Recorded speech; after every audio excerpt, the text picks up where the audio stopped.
Kung tatanawin ang pupuntahan, parang malayo ka pa. Kung lilingunin ang pinanggalingan, malayo ka na.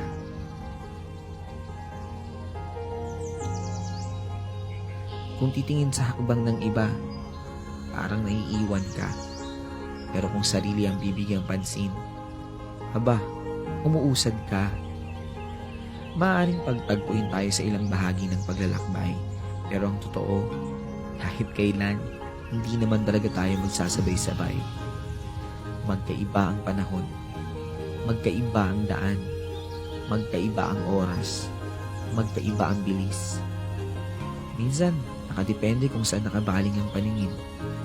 Pero isa lang ang sigurado, kahit mabagal, kahit pahinto-hinto, kahit nakakapagod, kahit nakakahapo, sa huli, makakarating. Huwag na huwag susuko.